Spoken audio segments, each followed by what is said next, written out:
নমস্কার বন্ধুরা, আজকে ওভার থিঙ্কিং কি করে ম্যানেজ করবেন সে ব্যাপারে কিছু টিপস দেব।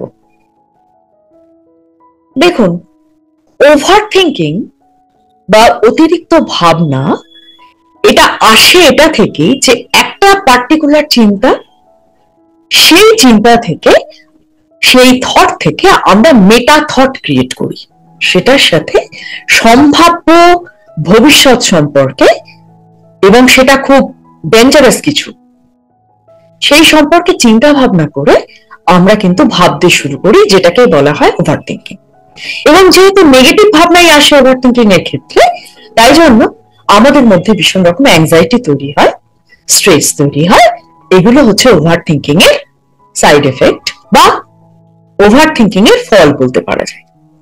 তো একে আমরা কি করে ম্যানেজ করব?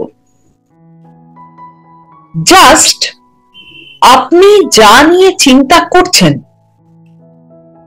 সেই চিন্তাগুলোকে একটা পাতায় পরপর লিখুন, নাম্বারিং করে করে। যে চিন্তা আপনাকে বেশ কিছুদিন ধরে বিরক্ত করছে, সেই চিন্তাগুলোকে আপনি একটা পাতায় পরপর লিখে ফেলুন। চিন্তা নাম্বার 1, এটা নিয়ে আমি ভাবছি। চিন্তা নাম্বার 2, আমি এটা নিয়ে ভাবছি। এটা কেন করবেন? সেটা হচ্ছে, যখন আমরা চিন্তা করি সেই চিন্তার তো কোনো রূপ থাকে না, চিন্তাটাকে তো আমরা দেখতে পাচ্ছি না। আর মুশকিলটা কি হচ্ছে জানেন, আমরা যা দেখতে পাই তার থেকে যা দেখতে পাই না তার প্রতি ভয় বা ভীতি অনেক বেশি থাকে। আমরা অন্ধকারকে ভয় এই কারণেই পাই, কারণ অন্ধকারে আমরা কিছু দেখতে পাই না, আমরা জানি না সেখানে কি আছে। অন্ধকারকে আমরা সেই কারণেই ভয় পাই। তো এখন আমার মাথায় যে চিন্তা চলছে বা আপনার মাথায় যে চিন্তা চলছে, যে চিন্তা আপনাকে খুব বিরক্ত করছে, মানসিকভাবে স্থির থাকতে দিচ্ছে না, সেই চিন্তাগুলোকে পর পর লিখে ফেলুন, নাম্বারিং করুন। নাম্বার 1। দ্বিতীয়ত, নাম্বারিং করার পরেই দেখবেন যা নিয়ে আপনি দিনের পর দিন চিন্তা করছিলেন সেই চিন্তাগুলো অ্যাকচুয়ালি আপনি কিন্তু একটা অবয়ব দিয়ে ফেলেছেন, সেই চিন্তাগুলো আপনার মাথায় নেই। এরপর ওই চিন্তার যে লিস্টিং করেছেন 1, 2, তার মধ্যে দেখুন কি কি জিনিস আপনার নিয়ন্ত্রণে রয়েছে, কি কি জিনিস আপনার নিয়ন্ত্রণে নেই, সেইগুলোকে আলাদা করুন। যেগুলো আপনার নিয়ন্ত্রণে নেই সেটা নিয়ে তো আপনার কিছু করার নেই। যেটা আপনার নিয়ন্ত্রণে আছে, আপনি সেটার বিষয়ে কি করতে পারেন সেই ব্যাপারে স্টেপ নেওয়া শুরু করুন। দেখবেন ওভার থিঙ্কিং অনেকাংশে রিডিউস হয়ে গেছে। চেষ্টা করুন কোনো ইনস্ট্রুমেন্টাল মিউজিক শুনতে। যখন আপনি টেনশন করছেন বা ওভার থিঙ্ক করছেন, সেই সময় জাস্ট ইনস্ট্রুমেন্টাল মিউজিক শুনুন, যেখানে কোনো শব্দ নেই, কোনো গান কিন্তু বলছি না আমি, শুধু মিউজিক। এরকম ধরনের একটা ইনস্ট্রুমেন্টাল কিছু কানেতে দিয়ে বা আপনার মিউজিক সিস্টেম চালিয়ে শুনতে পারেন। এটাতে হয়টা কি, মনের যে চিন্তাটা নানান দিকে ধাবিত হচ্ছিল, সেই ইনস্ট্রুমেন্টের দিকে সেই মন কিন্তু আস্তে আস্তে একত্রীভূত হওয়া শুরু করবে।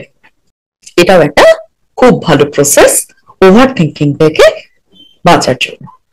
ঠিক আছে, তবে একটা কথা কি জানেন বন্ধুরা, ওভার থিঙ্কিং অ্যাকচুয়ালি একটা উপসর্গ মাত্র।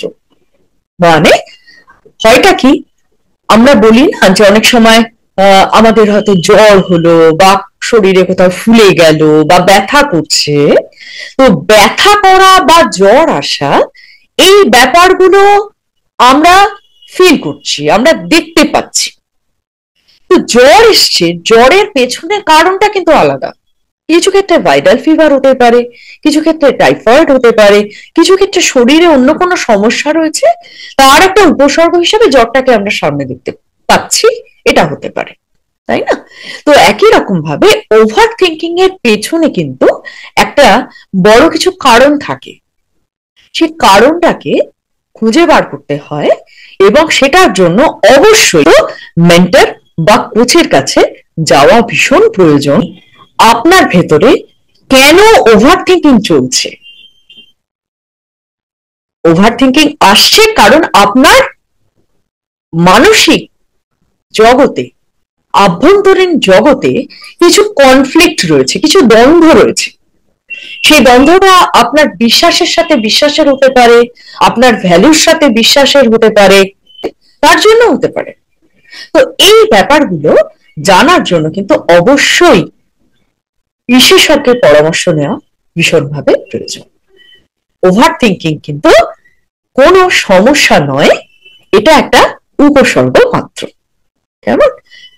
তো বন্ধুরা, যদি এই ভিডিওটা আপনাদের উপকারে লেগে থাকে তাহলে অবশ্যই সেই পরিচিত, পরিজন, প্রিয়জনদের সঙ্গে অবশ্যই শেয়ার করবেন যারা ওভার থিঙ্কিং এর শিকার। কেমন? আর এছাড়া আমার চ্যানেলটাকে সাবস্ক্রাইব করে সঙ্গে থাকুন। ভিডিওটাতে অবশ্যই একটা লাইক করুন এবং কোনো উপকৃত যদি হন অবশ্যই একটা কমেন্ট করে আমাকে জানাবেন। Thank you.